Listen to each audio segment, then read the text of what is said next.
Picture this moment. A little black girl with anxiety in her eyes looks at a police officer and quietly asks, "Are you not going to hurt me?" How would you feel if you were that officer? That simple question instantly changed the entire atmosphere. Now let's pause for a second. Where are you watching this video from? Write in the comments what city or country you're from, and think about what it's like to grow up with a constant sense of fear of those who are supposed to protect you. When the little black girl asked her simple but terrifying question, "Are you going to hurt me?" the world stopped for a moment. The policeman standing in front of her froze in shock. He was used to reactions, but not this. His eyes reflected surprise, pain, and something more, the realization of how far the mistrust between people had gone. He looked down at her small, shaking hands. She was clutching her toy so tightly it looked like it was about to break.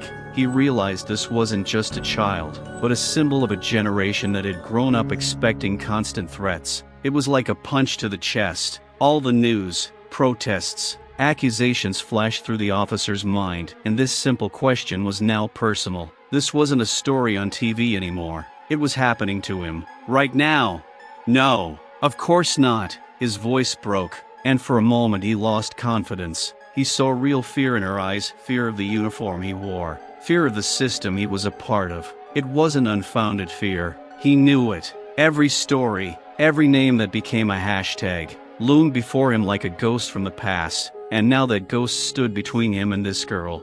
He took a step forward, but stopped, aware that any movement might frighten her even more. He had to choose his words carefully. "You know, I'm here to protect you. It's my job. I want you to feel safe with me." But the girl stood there, her eyes wide, as if weighing his words. What could she say to dispel years of fear? Perhaps nothing. Perhaps this was just the first step on a long journey. He squatted down to be on the same level as her and asked softly, "Who told you I could hurt you?" Her small lips moved and she said softly, "Mom." The word echoed in his head. "Mom always tells me, be careful. They can hurt you. Don't trust. Don't trust." The policeman felt the weight of that truth fall on his shoulders. Those words had been passed down from mother to daughter. A warning, a defense mechanism. And how many other mothers around the world were telling their children the same thing?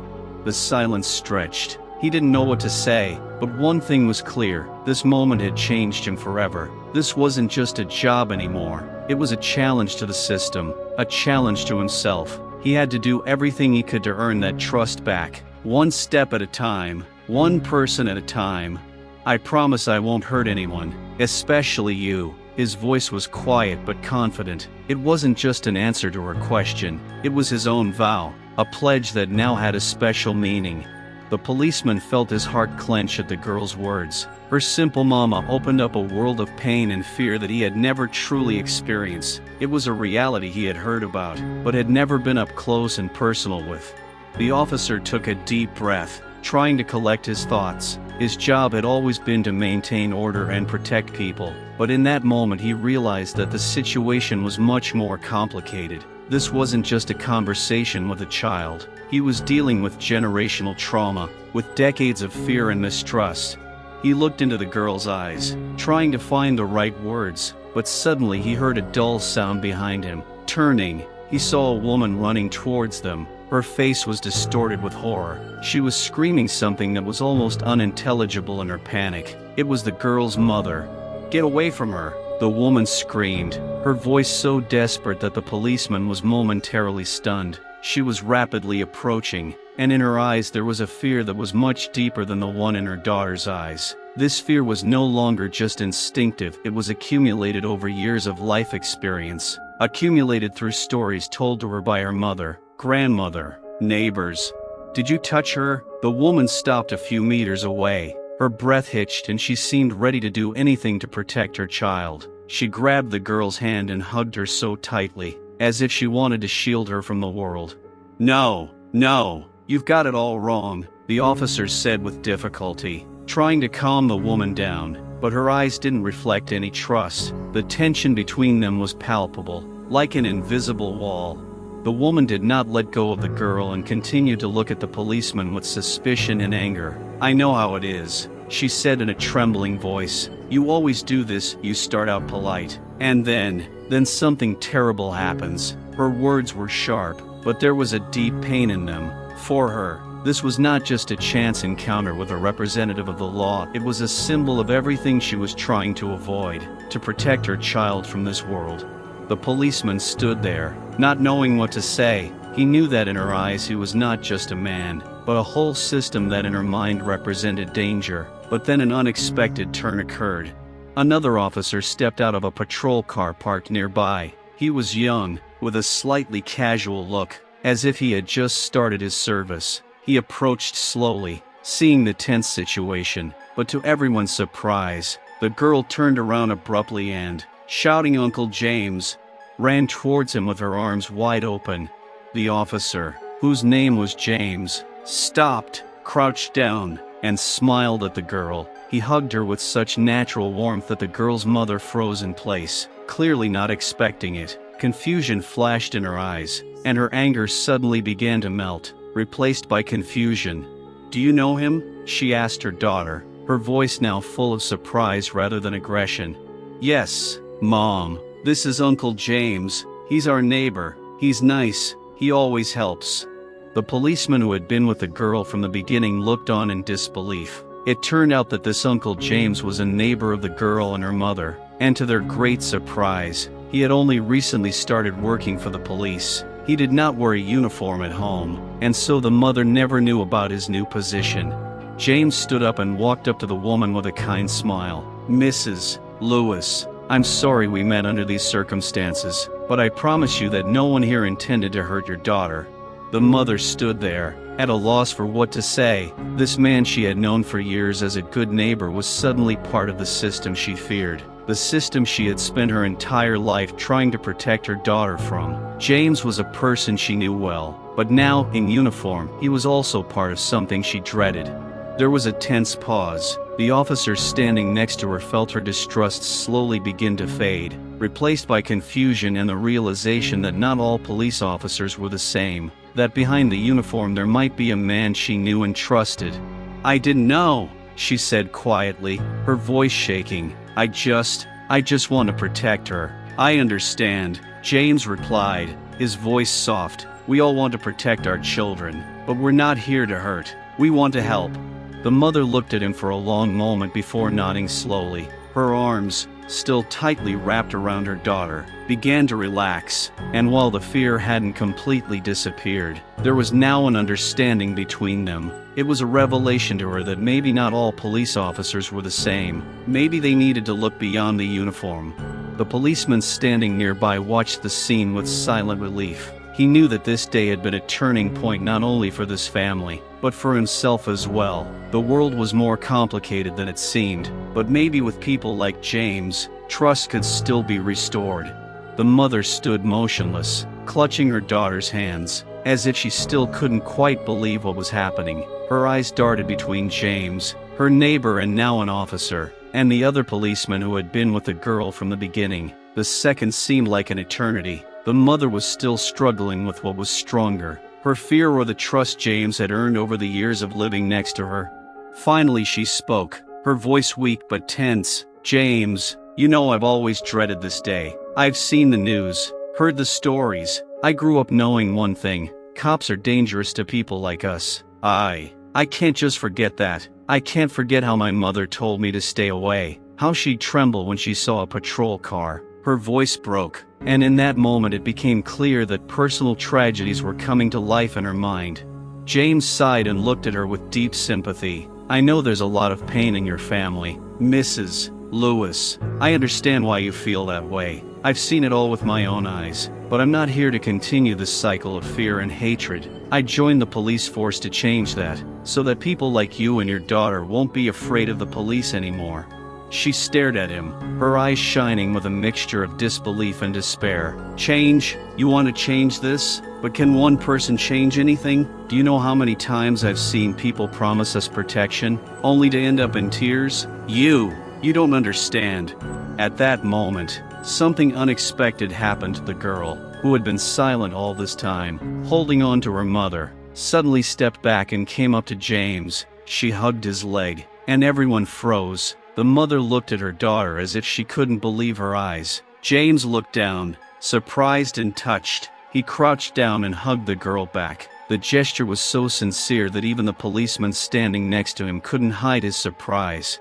"You've always helped us, Uncle James," the girl said softly, her voice so fragile yet determined. "You're kind. I know you won't do us any harm." The words sounded so simple, but they contained all her innocent faith and goodness. The mother stood there, stunned. Her own daughter, whom she had tried so hard to protect from the outside world, was now hugging a policeman, a man she had always considered a threat. At that moment, her heart sank with contradictions. Should she trust? Should she abandon her fears? It was so hard to believe when your world had been shattered so many times. But before she could say anything, the situation took a new turn. Sirens sounded near their street, loud, shrill, like a bolt from the blue. The policeman who had been with them from the beginning grabbed his radio. "We have a report of a suspicious person. You need to come forward immediately." James stood up, his face changing, the calm smile gone, replaced by seriousness. "I have to go," he said softly, releasing the girl, "but I'll be back. I'll be back and explain everything." He turned to the girl's mother. "I won't let you down." And without waiting for an answer, he ran to the patrol car with the other officer. The mother and daughter were left alone, the sirens still sounding in the distance. The woman watched James walk away, her mind overflowing with thoughts. She had never thought that a man in uniform could be her friend, but her fears and doubts did not go away. The girl's mother understood that the world does not change in one meeting, that one kind person cannot change the system. And yet, something inside her began to waver. These doubts and internal struggles left her at a crossroads, to trust or to continue to be afraid. A few minutes later, screams were heard from around the corner of the street. The mother instinctively grabbed her daughter and held her close. Looking around, a crowd had gathered at the intersection. People were screaming. The sound of sirens grew louder. The woman felt her heart speed up. She was afraid not for herself, but for James. Something was wrong. Suddenly, several police cars pulled up alongside, and a commotion ensued. The girl's mother saw officers pulling someone out of a dark alley, a man with his hands cuffed, struggling, screaming that it was a misunderstanding. James was there, too, but he was no longer the calm, kind neighbor she knew. His eyes were set in determination, and his hands were clenched tightly. The whole scene resembled her worst fears: police, arrests, violence. The woman stepped forward, her instincts kicking in again. Her daughter tugged at her hand, whispering softly, "Mama, don't be afraid. Uncle James will help." But there were other voices in her head, the voices of her mother, her grandmother, the ones who had always told her to be afraid. She knew this moment would be crucial to her faith in the world. Suddenly a shot rang out. The crowd screamed and everyone started to run in different directions. The girl's mother froze. Her breathing stopped. She looked desperately at where James had just stood. At that moment, everything around her slowed down. The noise of the crowd died down, and a frightening silence fell. The woman stepped forward, trying to see through the chaos, but her legs wouldn't obey her. She wanted to run, but she couldn't. Fear paralyzed her. Her eyes darted around, searching for James, but it was hard to see anything in the scattering crowd. Where was he? What had happened to him? Was that shot an accident? Horrible thoughts filled her mind. She clutched her daughter's hand, trying not to show her how desperate she was, but tears began to roll down her cheeks. At that moment, James emerged from the crowd, his face a mixture of exhaustion and shock. He walked slowly towards her, holding his hand on his side where there was blood, but his eyes were still determined.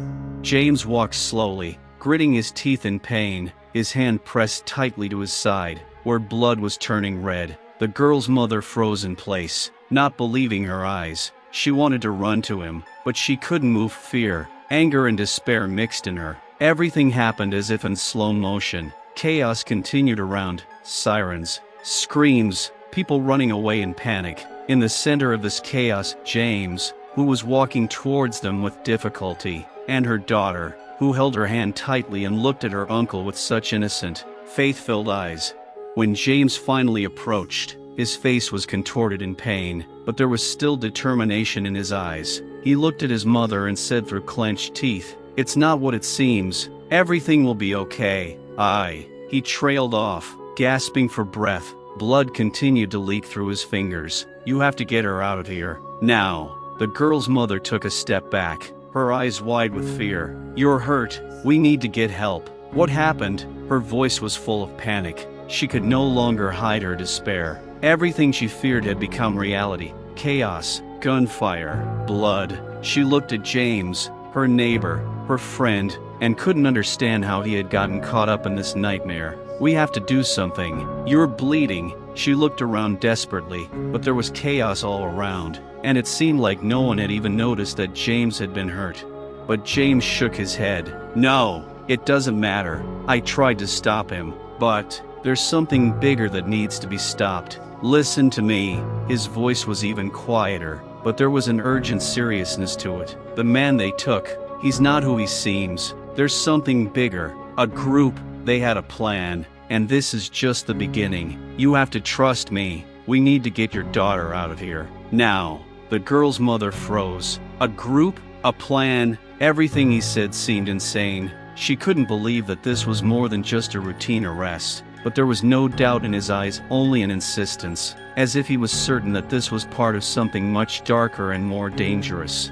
Suddenly, another police officer ran out of the crowd, the same officer James had brought with him. He saw his colleague wounded, his face contorted with alarm. What's going on here? You're wounded. Who shot? He rushed toward James, but James raised his hand, preventing him from getting too close. He wasn't alone. James whispered, the one we got was a distraction. This isn't just some random guy with a gun. They're planning something big. I've been following this case for weeks. This is way beyond what we expected. The officer froze in place. His eyes darted between his wounded colleague and the frightened woman and her daughter. He didn't know what to do.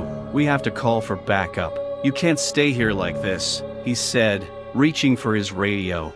But James shook his head again. No time. Get them out of here. And I'll try to stop them. He looked straight at the girl's mother, his eyes full of pleading request. You have to trust me. Take her. Go away before it gets worse. The mother was overcome with fear and confusion. Everything she knew was crumbling around her. Her mind was racing between obeying James and wanting to stay and figure out what was really going on. She felt panic rising in her. But then, out of the blue, her daughter spoke.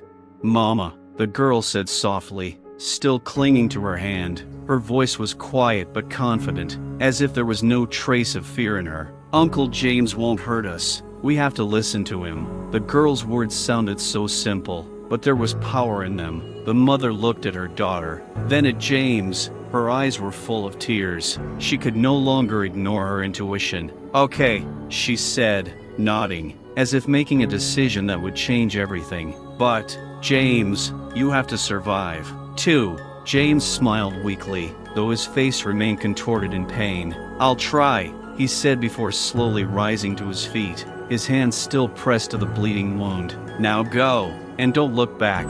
The officer standing next to him picked up his radio and began issuing orders quickly. The situation around him was becoming increasingly tense with each passing second. More sirens could be heard in the distance, and people were running through the streets in a panic. James turned to the crowd, bracing himself for what might happen next.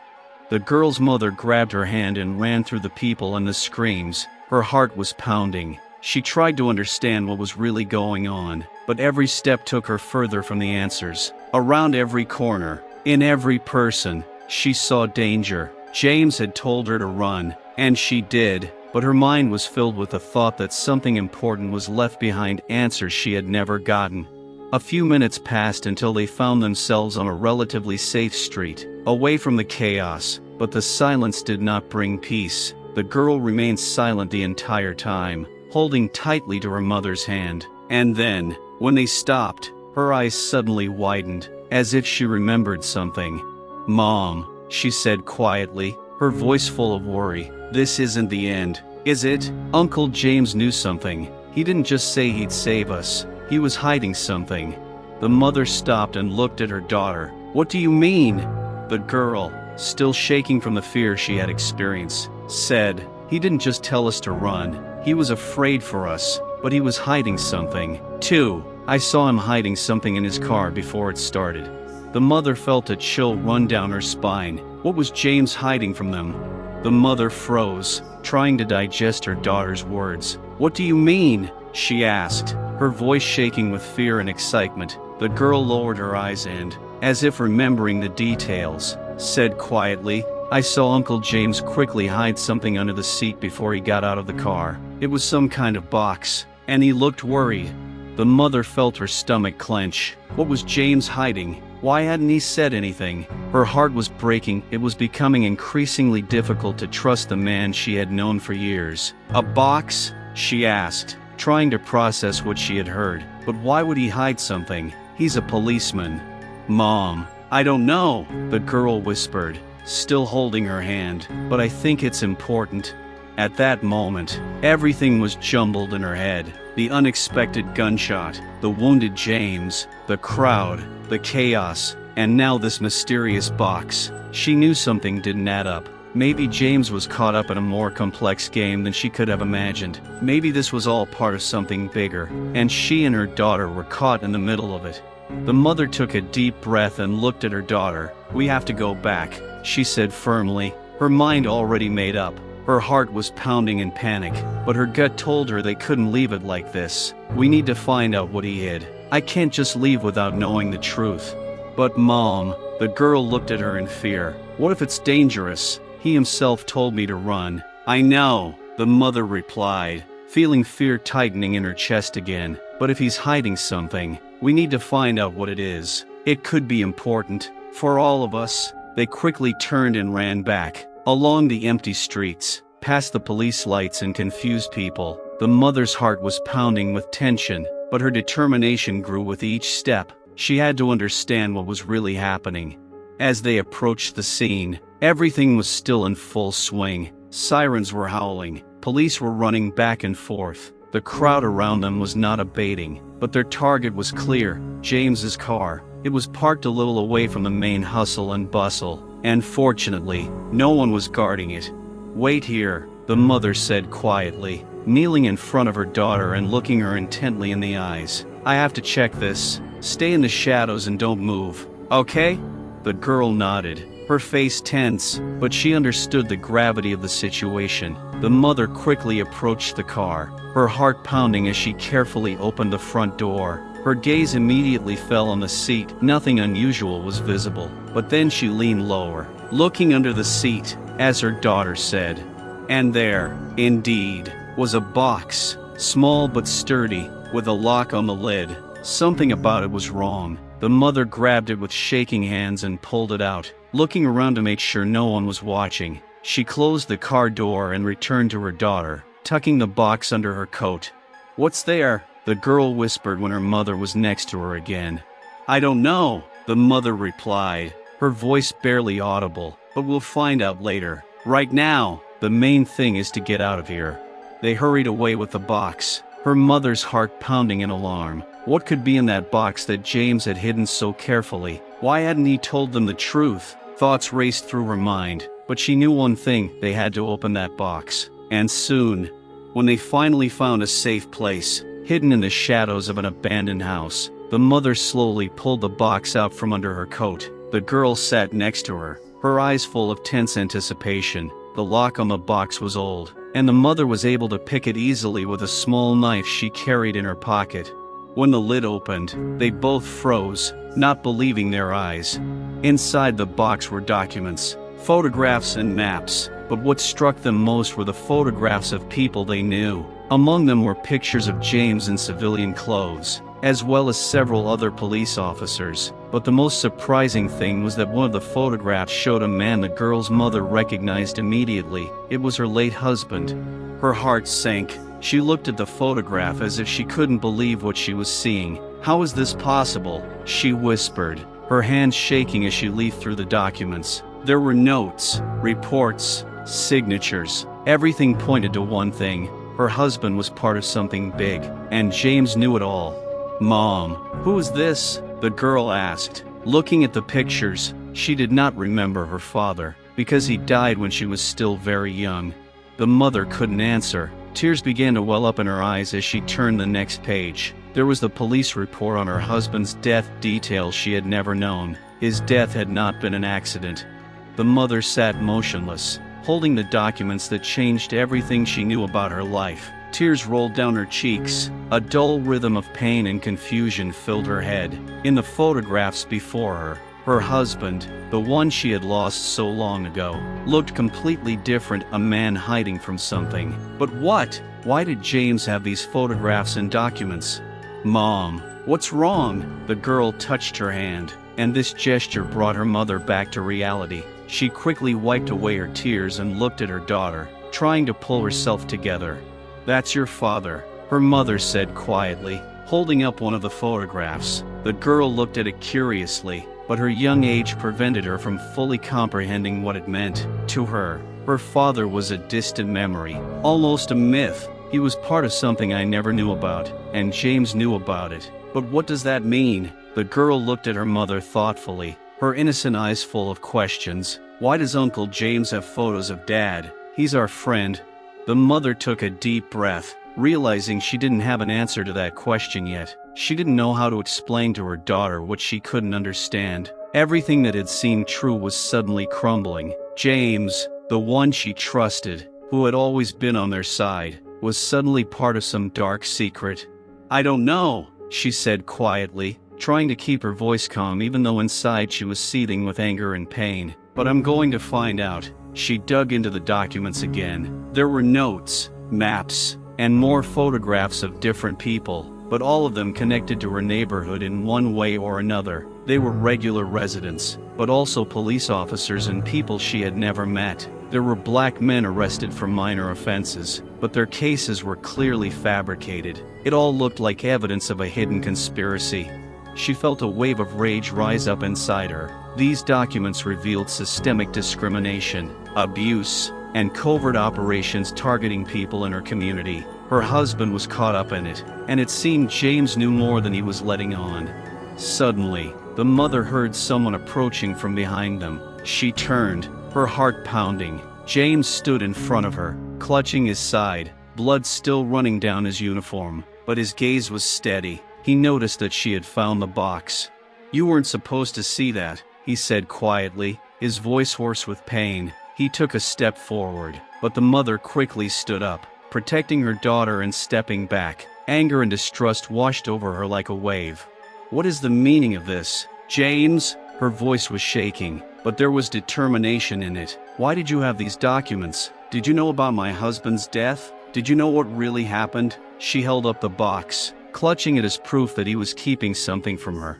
James lowered his head, avoiding her gaze. He looked devastated. It's harder than you think, he said quietly. You have to trust me. I tried to help, but it went too far. Help? The mother almost laughed from bitterness. Help? You hid the truth from me. These documents. My husband. You knew all this time that his death was not accidental, and you kept silent.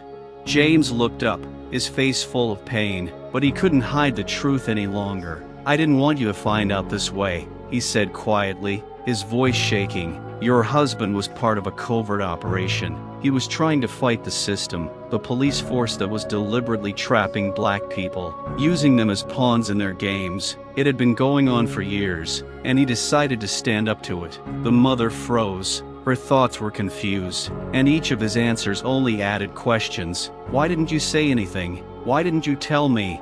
James sighed heavily and leaned against the wall, sitting down, barely able to stay on his feet. Because I was part of that system too. I was on the inside, working in those departments, and I saw how they set things up to blame those who were innocent. I was part of the dirty games, even though I didn't want to be. When your husband started investigating it, he became a danger to them. They took him out, like so many others. James's words came as a bolt from the blue. The mother felt the ground slip from under her feet. She had always known that the police were not protecting them, but she had not thought that her own neighbor was involved. Her anger flared, and she took a step toward him. You were a part of them, and now you want me to trust you? Her voice broke. My husband died because of the people you worked with. I didn't know it would go this far. James clutched his head in despair. When I joined the police, I thought I could change the system from the inside, but it turned out it was impossible to change. It devours everyone. I tried to do something, but I was powerless. Then I started collecting evidence, trying to help your husband, but I didn't have time." The mother stood there, stunned. Her world had been shattered. James, her friend, the one she trusted, was part of the same system that had taken her husband. Now she didn't know what to think, who to blame. "You knew it would kill him, right?" she whispered, looking at him with disdain. "You could have saved him." James closed his eyes, his face pained. "I tried, but by the time I realized what was happening, it was too late. They had decided to take him out. I had collected all this evidence to expose them one day, but I was afraid. I had been afraid for too long." The mother felt her anger turn to bitter sadness. Her husband had died because he trusted a man who could not protect him. The system he had fought against had proven stronger. "So all this time you just sat and waited?" she whispered, not believing his words. "Sat and said nothing while they killed my husband and the others?" James looked at her, his eyes full of tears. "I know that's no excuse. I was a coward, but I can still change things. These documents are proof of what they did. We can expose all of this. I can fix it, but I need your help."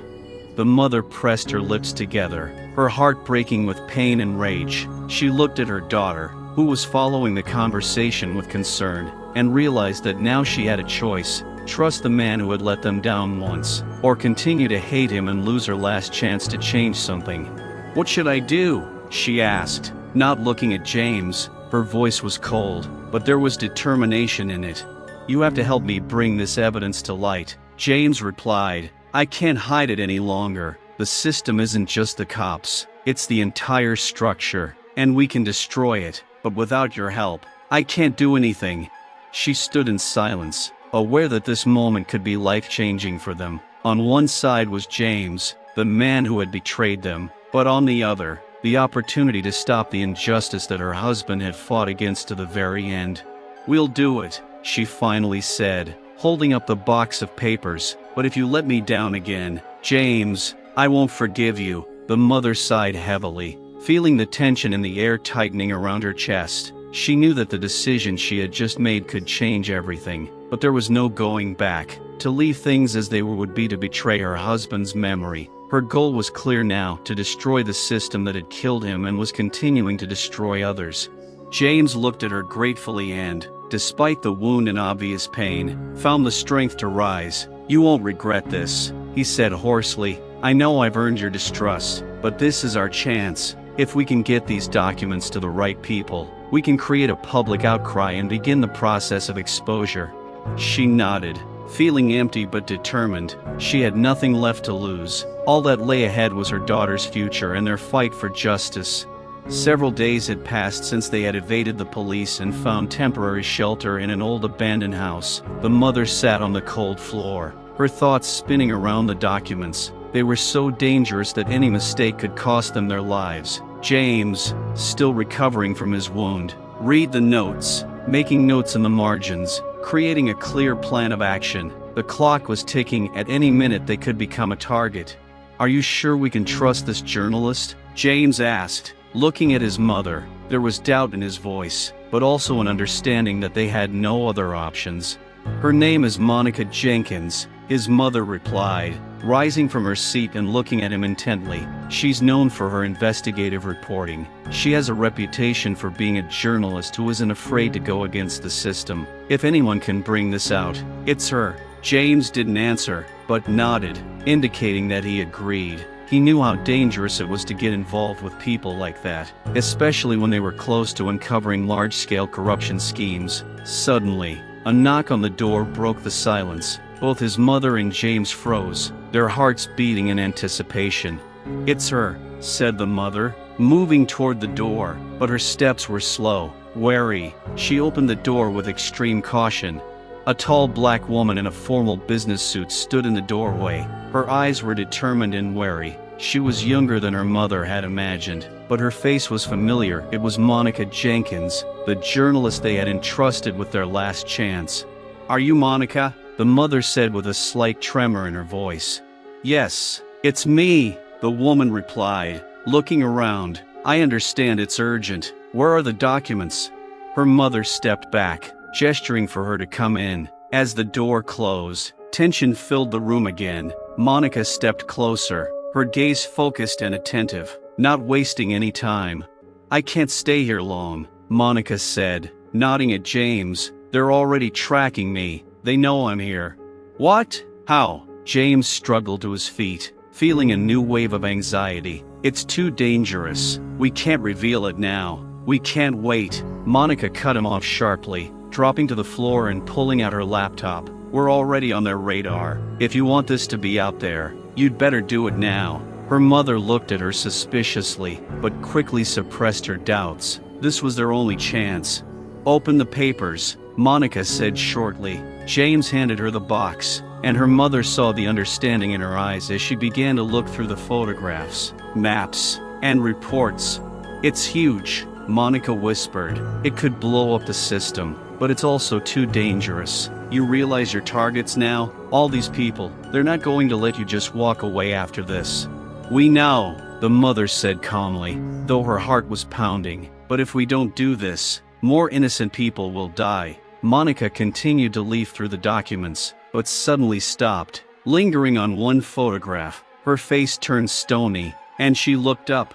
"Do you know who this is?" she asked, holding up the image. It showed a tall, stern-looking man in a police uniform. "He's one of those who works in our area," the mother replied, peering at the photograph. "But I don't know him personally." "Who is he?" Monica pushed the photo away and looked at James. "This is Captain Raymond Hall. He's one of the key players in this scheme. He ran the operations to arrest and fabricate evidence against black men. He was the one who ran all the fabricated cases. If we can connect him to these documents, it'll be a huge breakthrough." James frowned. "He's very influential. Even if we expose him, do you think that will stop the others?" Monica smiled coldly. "It's not that simple. But if we show that this whole system is built on racism and corruption, it will cause a huge wave of indignation among the public, and then everything will start to collapse." The mother felt hope rekindled. Perhaps this woman really was the person who could change everything. But suddenly something interrupted their conversation, the screeching of brakes outside, and then the loud clatter of heavy footsteps. The mother's heart sank with fear. "They're here!" James shouted, jumping to his feet. "Damn," Monica cursed, quickly gathering the documents into her bag. "They followed me. We need to leave. And right now!" The mother rushed to her daughter, who was sitting quietly in the corner, her eyes filled with fear. "Quickly, to the door," she shouted, picking up the girl in her arms. James, barely hiding his pain, tried to block the entrance, but it was useless. The door began to shake under the blows.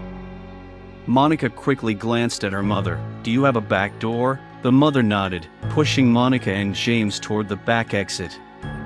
The noise outside the door grew louder, and the sounds of voices and commands grew louder. "Run!" she shouted, holding onto her daughter and pushing the back door.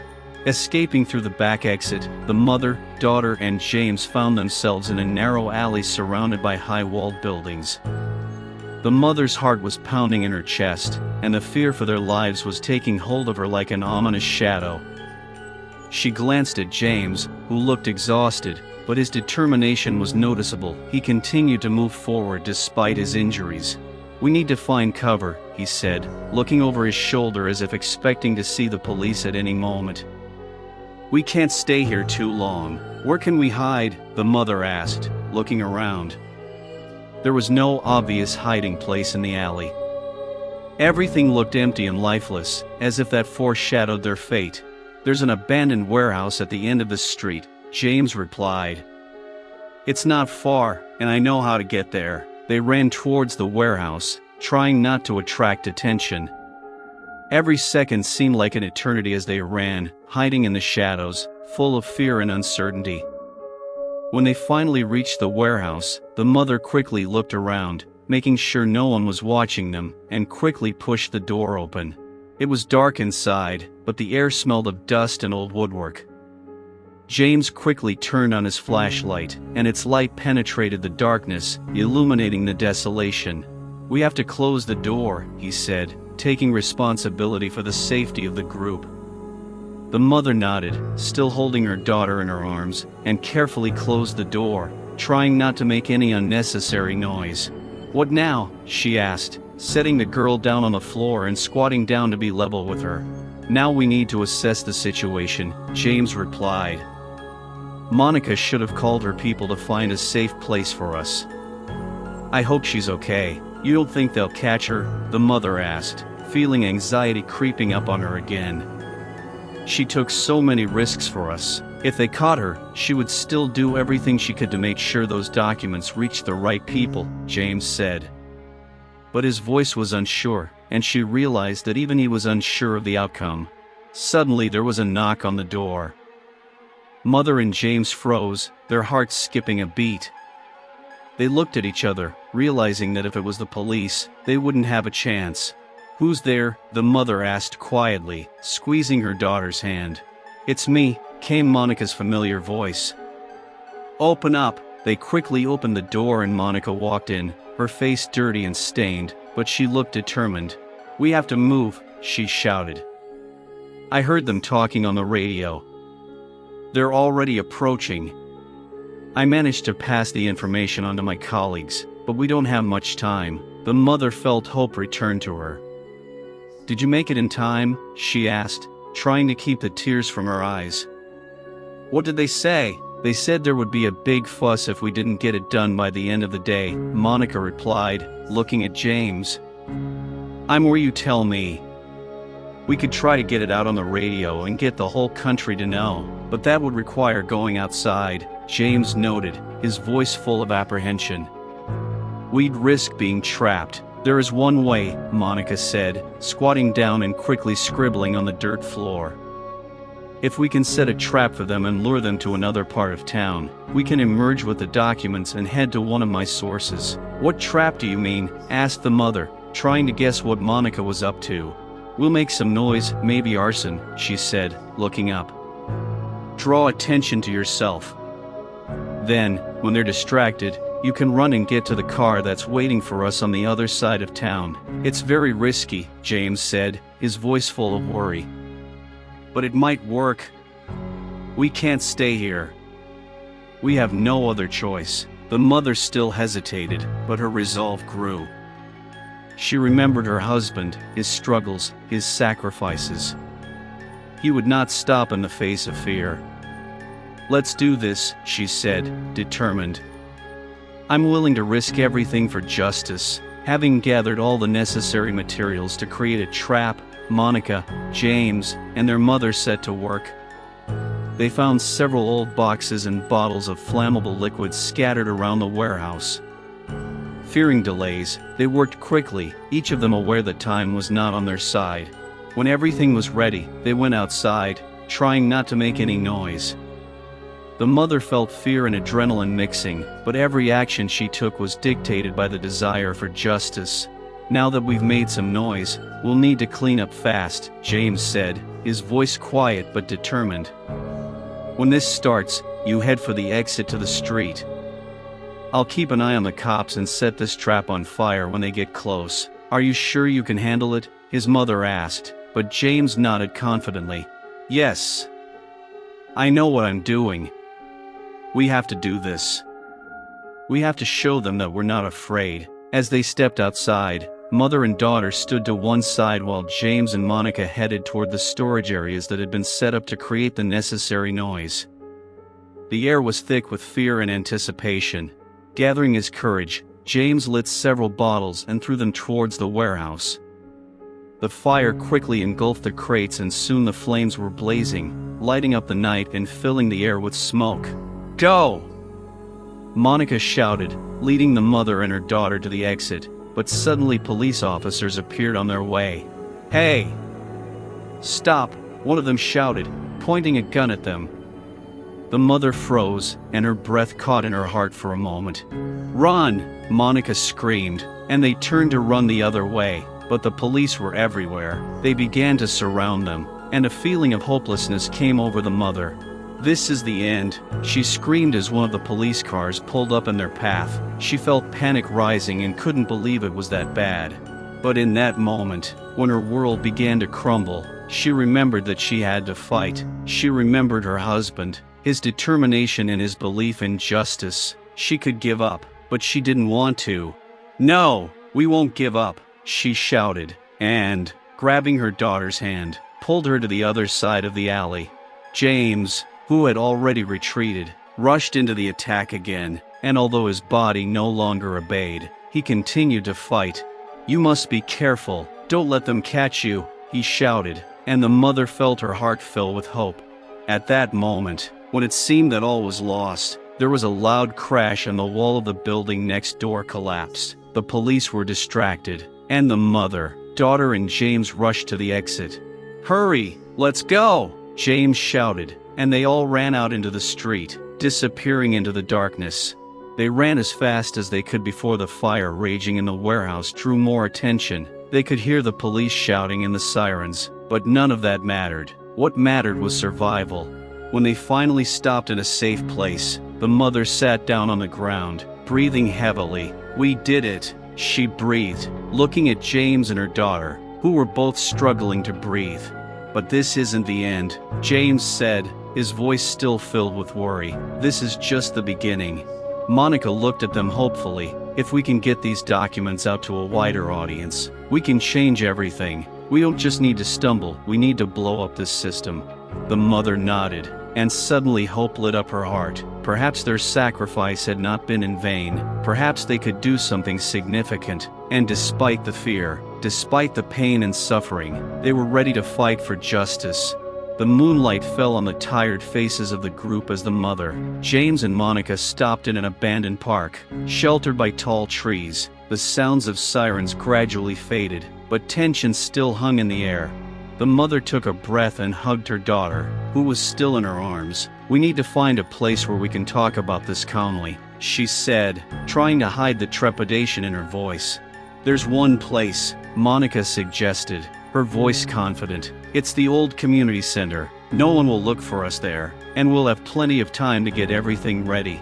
James, adjusting the bandage on his shoulder, nodded. "Okay, then lead the way." When they reached the center, the rooms were silent, as if everything around them was holding its breath. There was nothing inside but dust and old chairs, but for them it was the best shelter. The mother laid her daughter on one of the chairs and hugged her, feeling her little heartbeat in unison with her own.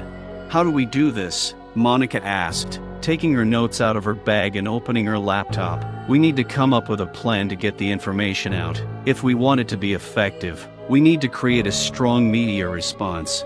We have witnesses," James noted, his eyes flashing with an idea. "We'll need to gather stories from those who've suffered under the system. That will give us a more complete picture of the problem." "They'll need to be written down," Monica said, quickly jotting down notes. "We need evidence to show that this system is actually ruining people's lives." The mother felt a thrill rise in her. She thought of her husband and how he had often spoken about telling the truth. "I could talk to the neighbors," she suggested. "They've all witnessed police violence. If we can gather their stories, it will be a powerful argument." "We could create a little video," Monica suggested, her eyes lighting up with enthusiasm. "If I can interview people and show their faces, it would be powerful evidence." Soon they began work, each of them taking on their role. The mother went to the neighbors. Her heart was troubled, but she knew she had to do it. Her courage and determination grew with each step as she approached the houses, imagining how proud her husband would be of her. She knocked on doors and explained to her neighbors what needed to be done. Every time someone opened the door, she saw understanding and support in their eyes. Many wanted to tell their stories, and this gave her strength. Meanwhile, James and Monica worked on creating a video story. They gathered equipment they found at the center and began recording interviews. Each witness who came forward spoke of their suffering, and it helped to piece together a shocking picture of what was happening in their community. "My life changed when they arrested my brother," one woman said, her voice shaking with emotion. "He had done nothing wrong, but the police beat him anyway. I still can't believe it happened." The recording was in full swing, and James felt his own determination growing with each story. They worked tirelessly, knowing that their actions could change the lives of others. The night they finished filming, they got together and each shared what they had learned. The mother told about her neighbors and their stories, and James shared the notes they had taken. "With every story I tell, I feel my resolve grow stronger," James said, "We're not just collecting information, we're creating a movement."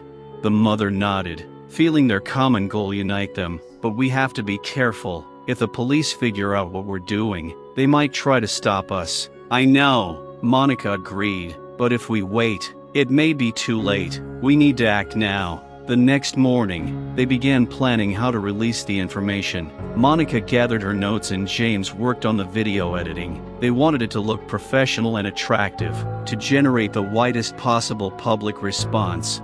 When everything was ready, Monica took a breath. "We're ready," she said, her voice confident, but there was still a hint of fear in her eyes. "Now we need to find a way to do this safely." "I can send the video to the newsroom," James offered. "I know some journalists who can help. They support the movement against racism and police violence." "It's dangerous," Monica noted, "but it's the only way. If we sit back, nothing will change." "We can't afford to lose this opportunity," the mother added, her voice determined. "We have to do this." Despite their fear, they decided to take action. James sent the video to the editor, and Monica prepared a press release to accompany the video. They all knew there was too much at stake to back down. The next day, when they woke up, their phones were already filled with messages. News began to spread, and many people who had seen the video began sharing their stories on social media. New witnesses were coming forward and also wanted to speak out. But at the same time, the shadow of danger was getting closer. The mother suddenly felt anxiety creeping up on her. "What if they find out?" she asked, looking at James and Monica. "What if the police come after us?" "We have to be careful," James said, his voice turning serious. "We need to find a safe place for you and your daughter until this blows over." Suddenly there was a knock at the door, and the mother felt her heart stop. "It's them," she whispered, her voice shaking with fear.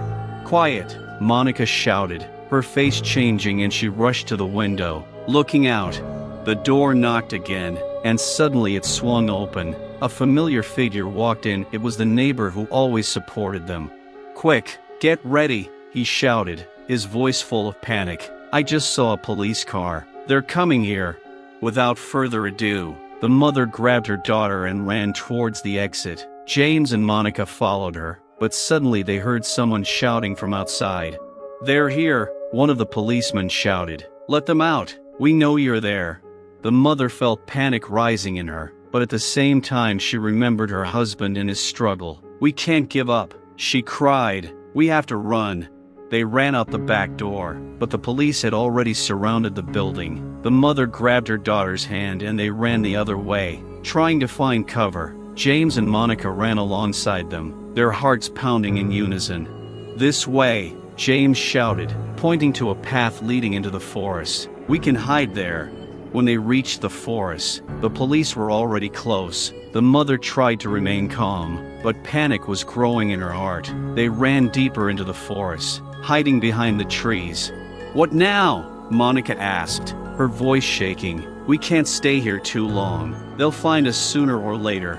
The mother looked at James and felt her resolve strengthen. "We need to get in touch with others. Maybe someone can help us," she said. "I know. I have contacts," James replied. "We can try to contact them."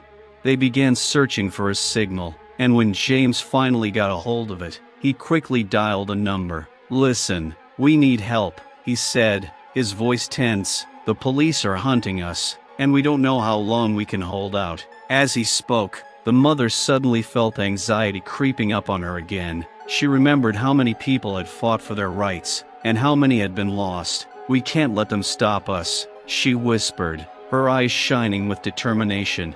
James put the phone in his pocket and looked at them. "Help is on the way, but we need to hide and stick together," he said, his voice full of hope.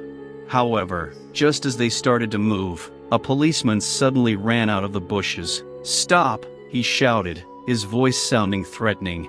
Everyone froze for a moment. The mother instantly grabbed her daughter and hid her behind her back, while James stood in front of them, ready to protect. "What do you want?" he asked, his voice weak but firm.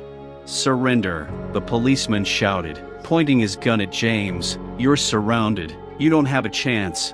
The mother felt fear creeping up on her, but also determination. "We will not give up." she shouted, her voice filled with fury. "We are fighting for truth and justice."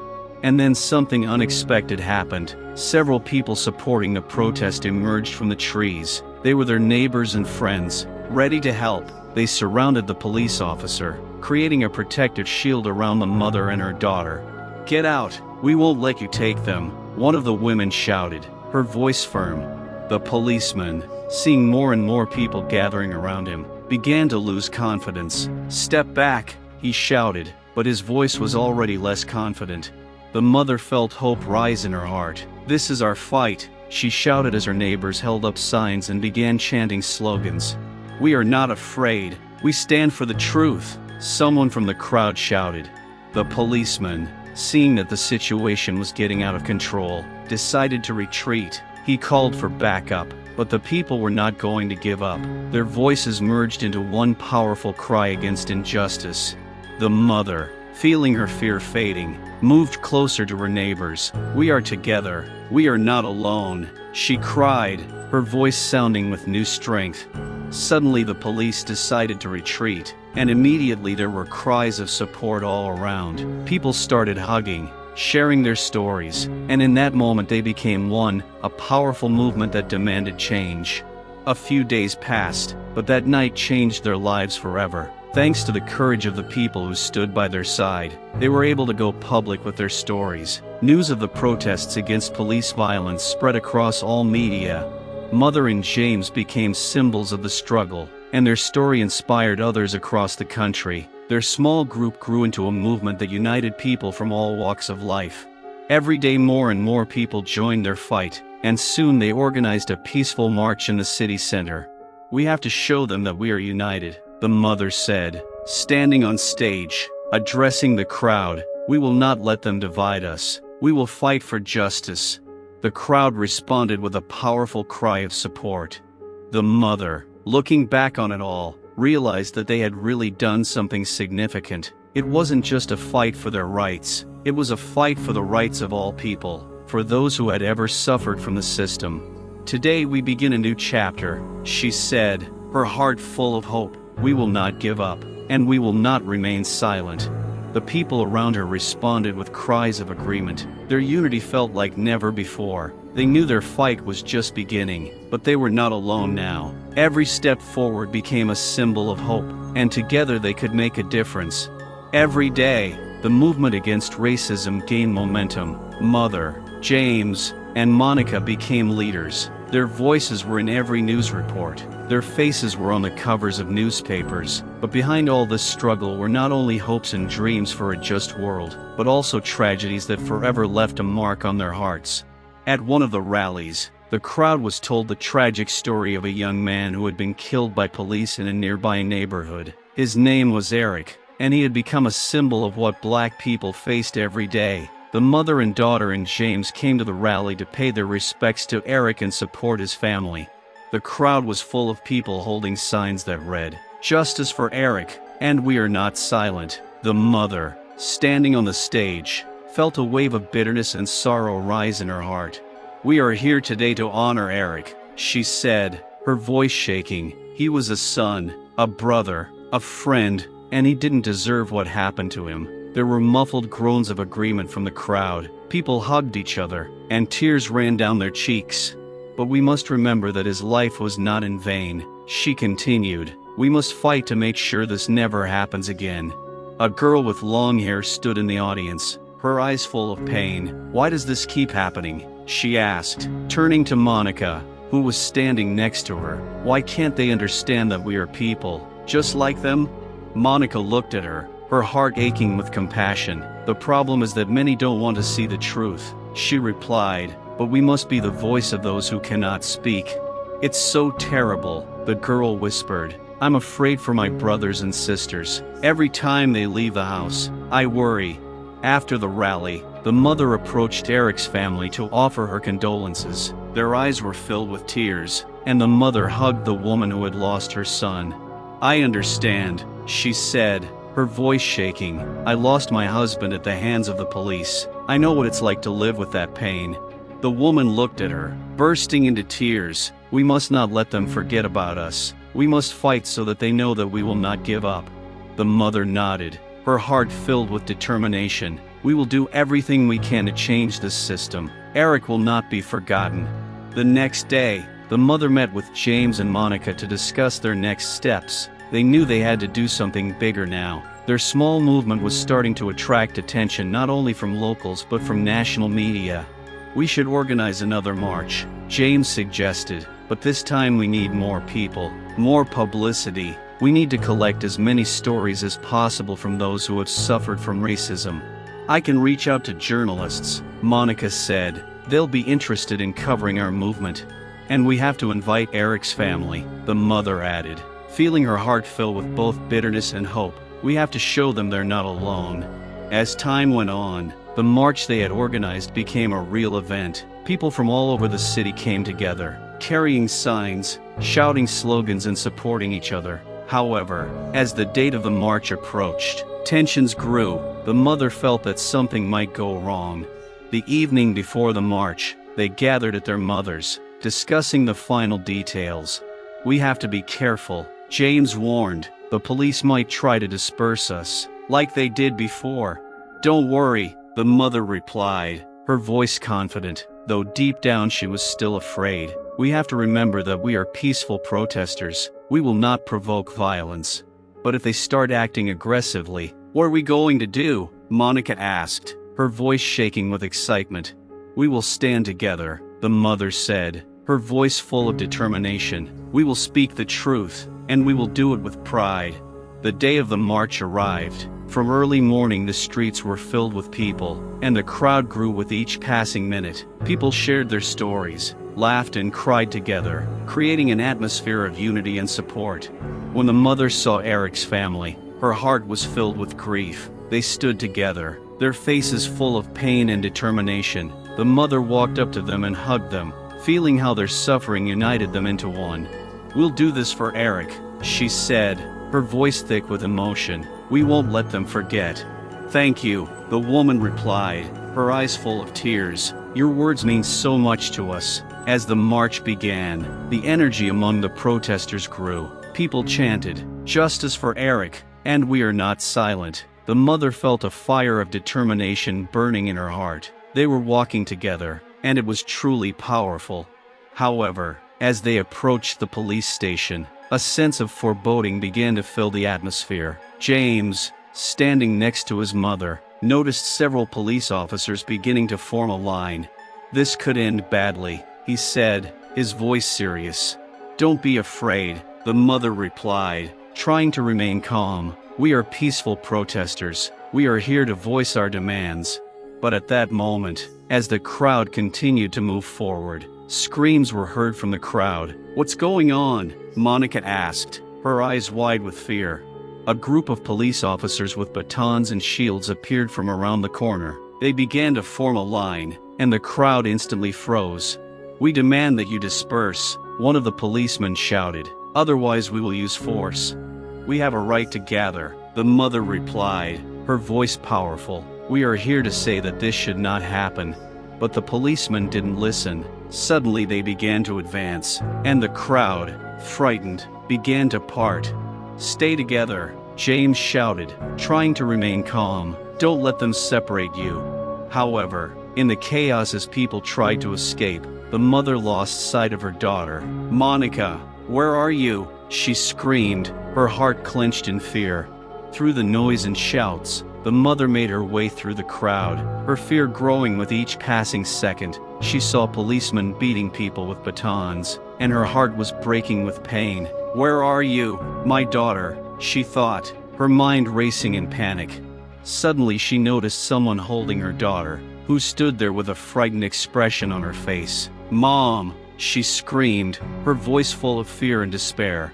"I'm here, baby," the mother cried, rushing towards her. She grabbed her hand and hugged her tightly, feeling her own heart beat in unison with her daughter's. But suddenly the policeman pushed her and she lost her balance. "Get away!" he shouted, his voice full of rage. "We're just peaceful protesters," the mother cried, her voice pleading. But the policeman, not wanting to listen, pulled out his baton and began to approach menacingly. "Get your hands off her," he shouted, and at that moment the mother realized that their lives were hanging by a thread. The mother suddenly stood up to defend her daughter. "You have no right," she screamed, her voice sounding brave. "You can't hurt my child." And suddenly a shot rang out. A roar was heard in the crowd, and people began to scream in panic. It was a shot in the air, but it caused terrible chaos. People began to run in different directions, and the mother, grabbing Monica, pulled her along with her. But at that moment something hit her in the chest. "Mom!" Monica screamed, her voice full of fear. The mother felt her body weaken. She fell to her knees, and looking at her daughter, she knew she couldn't protect her. "Run, baby," she cried, her voice full of despair. "Run and find safety." Tears streamed down Monica's face, but she couldn't leave. "I won't leave you," she screamed, her heart breaking with fear. At that moment, James and several other people ran up to them, trying to help. "What happened?" James shouted, his voice strained. "She's hurt," Monica screamed, her eyes filled with horror.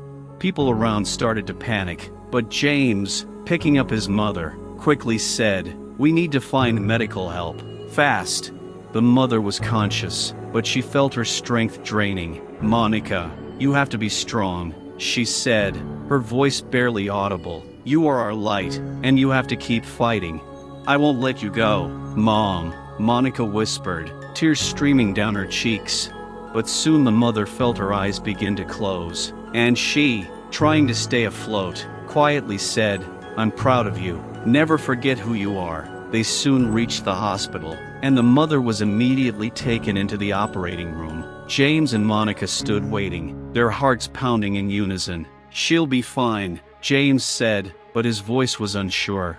The hours dragged on, each moment seeming like an eternity. Monica felt her heart breaking with fear. "Why is this happening?" she whispered, her voice filled with despair. "Why don't they understand? We have to keep fighting," James said, his voice full of determination. "We have to do it for her and for everyone who's suffering." Finally, after several hours, the doctor came out. "She's seriously injured, but she's stable," he said, and their hearts filled with hope. "You can see her," he added, and they entered the room. The mother was lying on the bed, her face pale, but she was still smiling. "You didn't leave me," she said weakly, her eyes sparkling. "I knew you'd be here." "I'll always be here, Mom," Monica replied, her voice shaking with emotion. "We'll fight together." "This is not the end," the mother said, her voice full of determination. "This is just the beginning." And at that moment, despite all the pain and suffering, they realized that their struggle was not only their own story, but also the story of millions of people who are fighting for justice.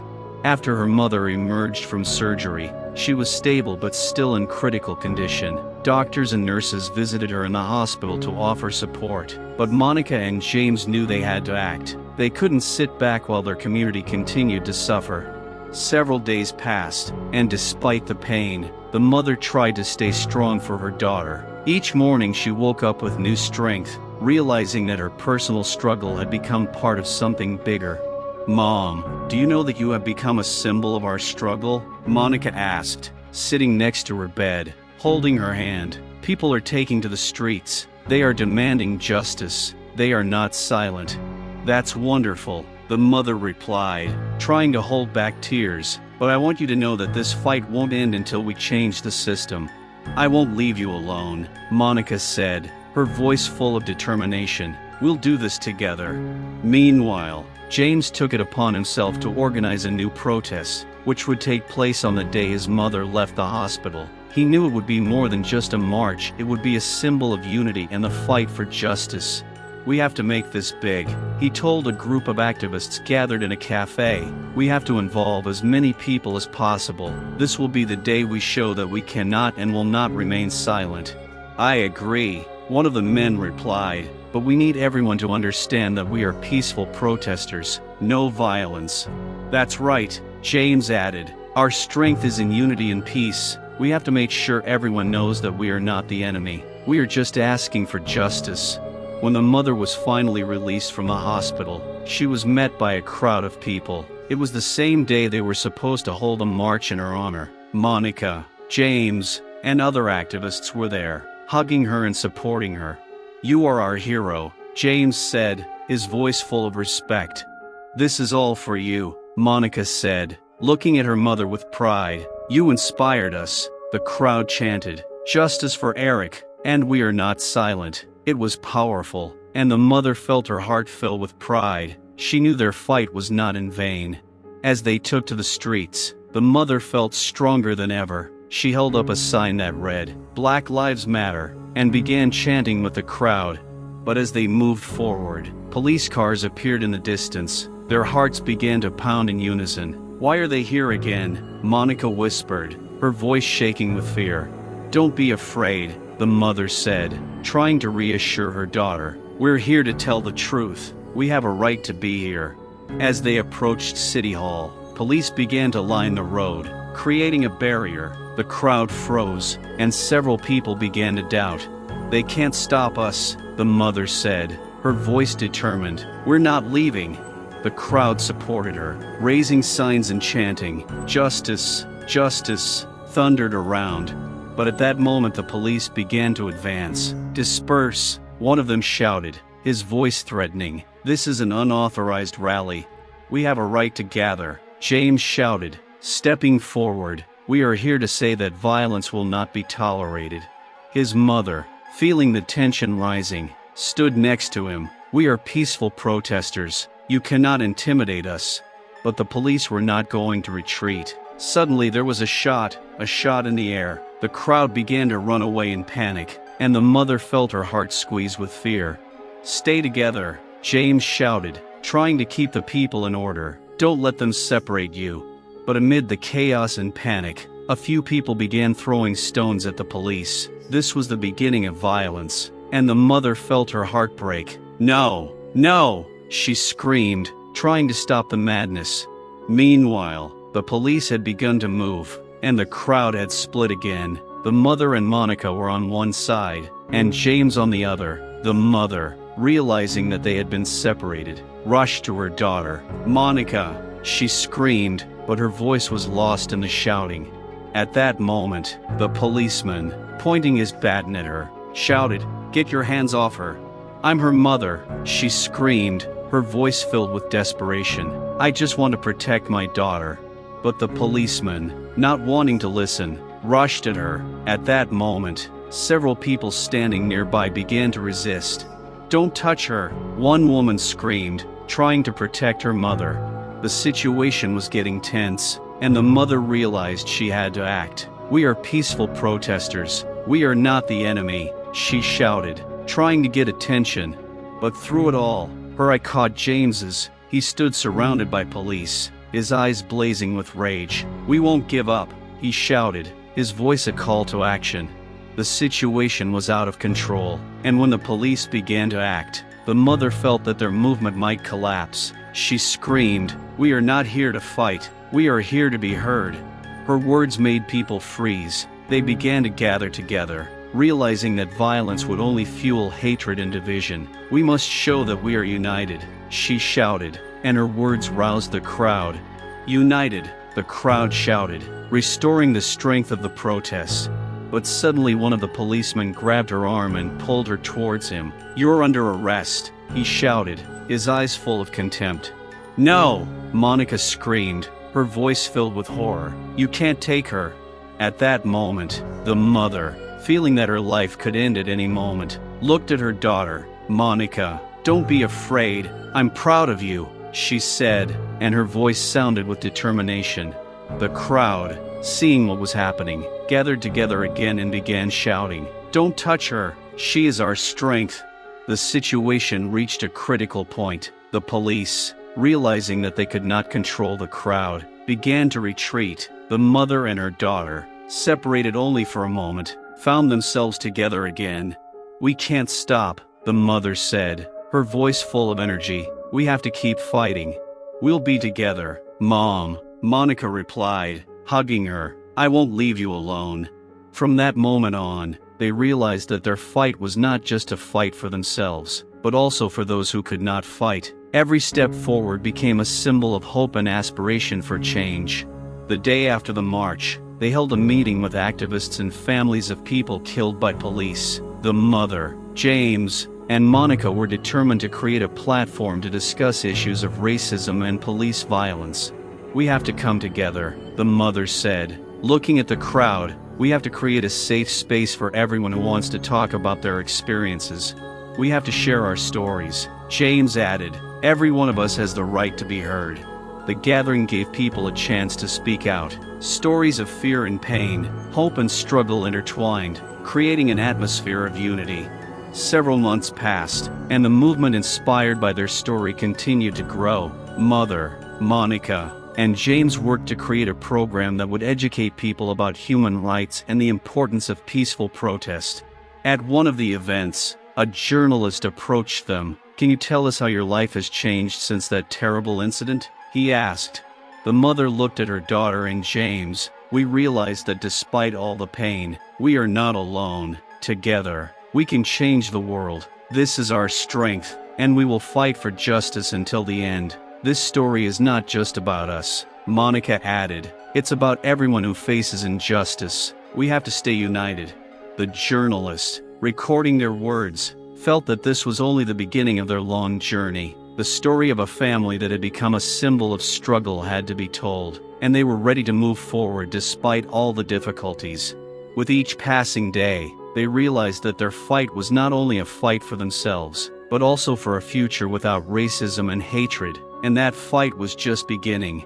After months of hard work, protests, and tireless efforts, the mother, Monica, and James realized that they had created something bigger than just a movement. They had become a symbol of hope, resilience, and unity for the entire community. But despite their success, their personal fears and doubts continued to plague them. One day, as they were getting ready for another protest, Monica received an alarming message from her friend. "I heard about a new incident. The guy was stopped by the police again. He didn't get in touch," she wrote, her heart pounding. Her mother saw her tension and came closer. "What happened?" she asked, trying to remain calm. "This is Michael. He's not answering his calls. I'm worried," Monica said, her voice shaking. "We need to check on him," James said, nodding confidently. "We can't sit back while someone's in danger."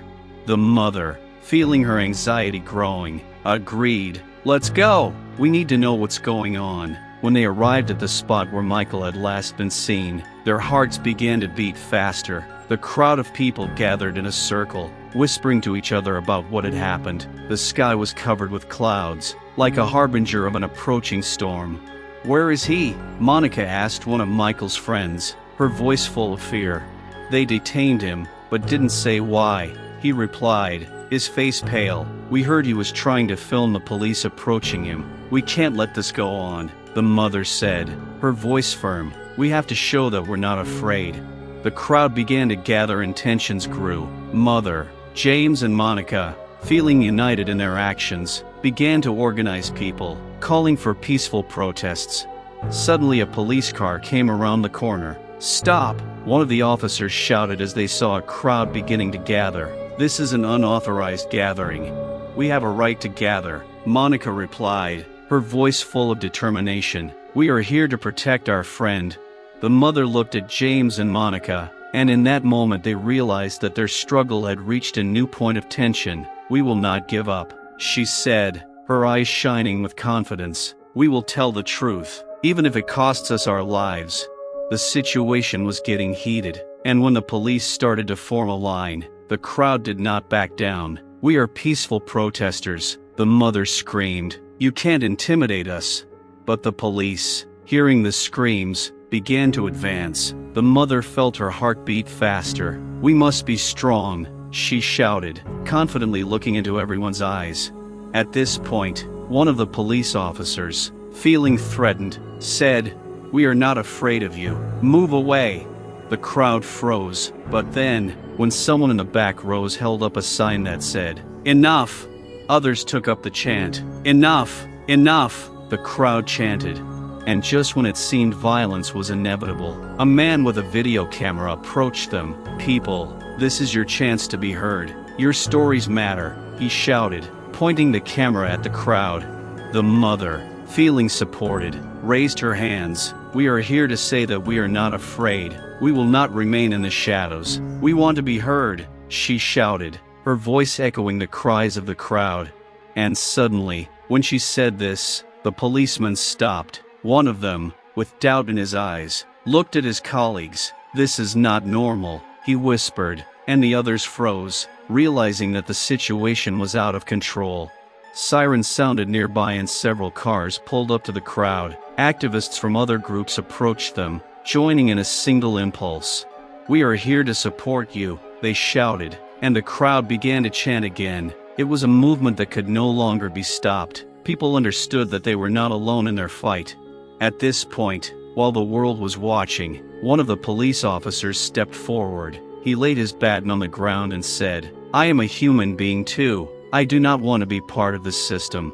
The words were an unexpected turn of events. The crowd fell silent, and the mother felt hope fill her heart. "We can all change," she said, her voice sincere. "We can be part of the solution."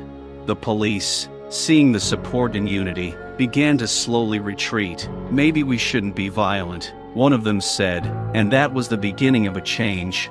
The next day, the entire country was talking about what had happened. Their story was all over the news. The mother, Monica, and James became symbols of hope and change. Their struggle led to the creation of a new program aimed at educating police about the importance of communicating with the community. "We can make the world a better place," the mother said as they gathered with the activists for the last time. "This is not the end. It's just the beginning. We will continue to fight for justice, for everyone who suffers."